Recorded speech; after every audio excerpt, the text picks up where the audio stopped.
ঠিক আগে সরকার দলীয় মাননীয় একজন সংসদ সদস্যের বক্তব্যকে ঘিরে যেই অনাকাঙ্ক্ষিত পরিবেশ এবং বিশৃঙ্খল পরিস্থিতি এখানে তৈরি হলো, যদিও আপনি তার বক্তব্যের সেই অংশটুকুকে এক্সপান্স করেছেন, এই জন্য আপনাকে ধন্যবাদ জানাই। কিন্তু এই বিষয়ে আমাদের বক্তব্য আছে, আপনার কাছে অনুরোধ যে আমাকে 2 মিনিট সুযোগ দেওয়ার জন্য। মাননীয় সংসদ সদস্য উনি বিভিন্ন সময় বক্তব্য দেন, আমরা মনোযোগ দিয়ে ওনার কথা শুনি। ওনার বক্তব্যে সূক্ষ্ম রসবোধ, ইতিহাস চেতনা সবকিছুই আমরা গভীরভাবে। মাননীয় সদস্য, আপনি কি কথা বলতে চাচ্ছেন? জি মাননীয় স্পিকার। আচ্ছা, অসংখ্য ধন্যবাদ। ওনাকে 2 মিনিটের জন্য দেয়া হোক প্লিজ।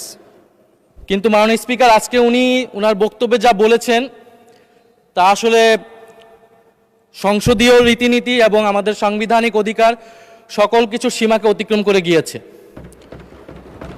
উনি ওনার বক্তব্যে প্রথমত সংসদের বিরোধী দলীয় উপনেতা ওনার স্ত্রীকে নিয়ে উনি কটাক্ষ করেছেন। মাননীয় স্পিকার, ওনার সাথে ওনার ব্যক্তিগত সম্পর্ক থাকতে পারে, ব্যক্তিগত ইতিহাস থাকতে পারে, কিন্তু সেটাকে সংসদে এনে যেভাবে কটাক্ষ করা হলো মাননীয় স্পিকার, এটা অমার্জনীয় অপরাধ বলে আমরা মনে করছি। দ্বিতীয়ত, উনি বিরোধী দলের মহিলা এমপিদের, আমাদের নারী সংসদ সদস্যদের তাদের পোশাক নিয়ে যে ধরনের কথা বললেন, তাদের ধর্মীয় স্বাধীনতাকে হরণ করার সম্পর্কিত যে ধরনের বক্তব্য দিলেন, এটাও মাননীয় স্পিকার আমরা মনে করি একটি অমার্জনীয় অপরাধ। প্রত্যেকটা ব্যক্তির গণতান্ত্রিক রাষ্ট্রে তার ধর্মীয় স্বাধীনতা রয়েছে, পোশাকের স্বাধীনতা রয়েছে। উনি একজন সংসদ সদস্য হিসেবে সেই স্বাধীনতাকে লঙ্ঘন করে এই ধরনের হীন বক্তব্য দিয়েছেন, ওনার হীন মানসিকতার পরিচয় পেয়েছে। এবং আমরা মনে করি উনি ওনার বক্তব্যে একটি বর্ণবাদী আচরণ মাননীয় স্পিকার বহিঃপ্রকাশ পেয়েছে ওনার বক্তব্যের মাধ্যম দিয়ে। ফলে আমরা আশা করব ভবিষ্যতে এই ধরনের বক্তব্য আমরা কোনো সংসদ সদস্যের কাছ থেকে যাতে এই ধরনের বক্তব্য মহান এই জাতীয় সংসদে আর উচ্চারিত না হয়। মাননীয় স্পিকার, আপনাকে ধন্যবাদ। ধন্যবাদ মাননীয় সদস্য।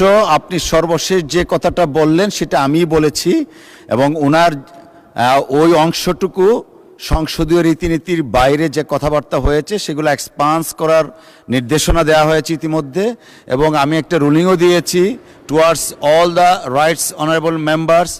সংসদে বসে আমরা কারো ব্যক্তিগত স্বাধীনতা নিয়ে কথা বলবো না, আমাদের ডিগনিটি আমরা রাখব। অসংখ্য ধন্যবাদ মাননীয় চিফ হুইপ।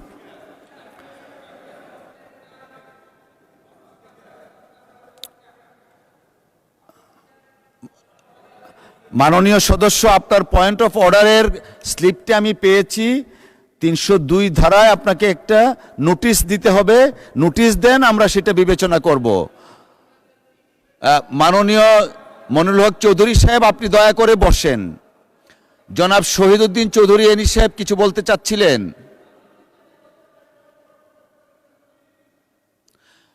জনাব শহীদউদ্দিন চৌধুরী সাহেবকে 2 মিনিট সময় দেন প্লিজ। মাননীয় স্পিকার, একটু আগে মাননীয় সংসদ সদস্য মনিরুল হক চৌধুরী সাহেব যে বক্তব্যটি দিয়েছেন, আমরা এই সংসদে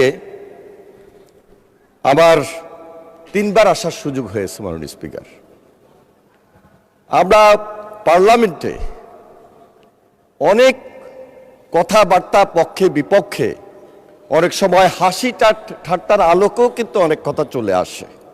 এই যে ইমিডিয়েট গত পরশুদিন আমাদের মাননীয় জ্বালানি বিদ্যুৎ মন্ত্রী সাহেব বক্তব্য রেখেছেন, এবং সেখানে বিয়ে শাদী নিয়ে ব্যক্তিগতভাবে সেখানে কথাবার্তা হয়েছে, সেখানে কিন্তু এক্সপান্সের মতো কোনো কথা আসে নাই। এগুলো হাসি ঠাট্টা থাকতেই পারে, পার্লামেন্টে সেই রেওয়াজ আছে। মাননীয় স্পিকার, মনিরুল হক চৌধুরী এমন কোনো কথা বলেন নাই যে স্পেসিফিক কাউকে আঘাত করে এবং ব্যক্তিগতভাবে এমন কোনো কথা বলেছেন যেটার জন্য এখানে এক্সপান্স করার মতো কোনো কথা আসবে। মাননীয় স্পিকার, মাননীয় মন্ত্রী পার্লামেন্টের স্পিকারের আসন থেকে এক্সপান্স করার ঘোষণা দিয়েছি, সেই জায়গায় আবার নতুন করে আপনি জাস্টিফাই করার কিছু নেই। আপনার অন্য কোনো বক্তব্য থাকলে বলতে পারেন, না হলে বসেন। মাননীয় স্পিকার, আমি যেটা বলতে চেয়েছিলাম সর্বপ্রথমেই বিরোধী দলীয় উপনেতা যখন আমাদের সালাউদ্দিন সাহেব কথা বলছিলেন তখনই আমি দাঁড়িয়েছিলাম। সেখানে উনি যাদেরকে ডিফেন্ড করলেন এবং যেই 300 বিধির অ্যাগেনিস্টে কথাটা বললেন, সে অনুযায়ী পার্লামেন্টের বিধান অনুযায়ী 300 বিধির পরে কোনো প্রশ্ন রেজ করবেন ওইটা উনি পারেন না মাননীয় স্পিকার, কিন্তু তিনি রেজ করেছেন এবং তিনি রেজ করেছেন করেই উনি বিদায় নিয়েছেন এখান থেকে। মাননীয়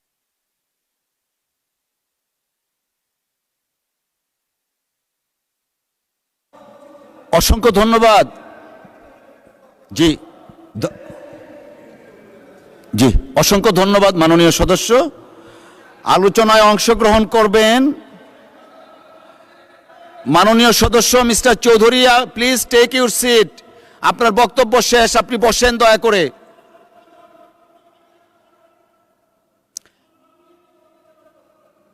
জি, আমি পরে জানাবো, আপনি বসেন দয়া করে।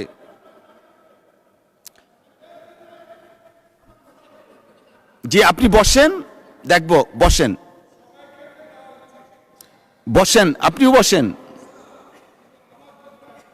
জি চিফ হুইপ সাহেব, আপনারা কি মানে এইগুলা নিয়ে কথা বলার চেয়ে আমরা বাজেট আলোচনায় থাকি?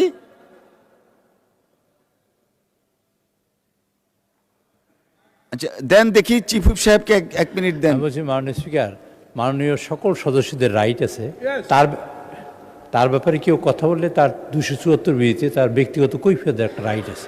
তা আমি সেই ক্ষেত্রে আমি মাননীয় সদস্য মনিরুল হক চৌধুরীকে বলবো আপনি কিছু কথা বলার মানে তাকে মাইক দেওয়ার জন্য, তিনি তার ব্যাপারে মানে ব্যক্তিগত ব্যাপারে কথা বলবেন। তার নাম উল্লেখ করে বলা হয়েছে, সেই জন্য তিনি কথা বলা, এটা সুযোগ সকলেরই আছে, সকলকে আপনি দিবেন ভবিষ্যতেও। ধন্যবাদ মাননীয় স্পিকার। আমি মাননীয় মনিরুল হক চৌধুরী হিসেবে মাইক দেওয়ার জন্য অনুরোধ করছি আপনাকে। ধন্যবাদ মাননীয় চিফ হুইপ। মিস্টার চৌধুরী আপনি বসেন, আমি আপনাকে যথাসময়ে দিব, বসেন। ইফ আই থিঙ্ক আলোচনায় অংশগ্রহণ করবেন রংপুর 6 আসন থেকে নির্বাচিত মাননীয় সদস্য মাওলানা নুরুল আমিন। মাওলানা নুরুল আমিন সাহেব, আপনার সময় 5 মিনিট। ধন্যবাদ।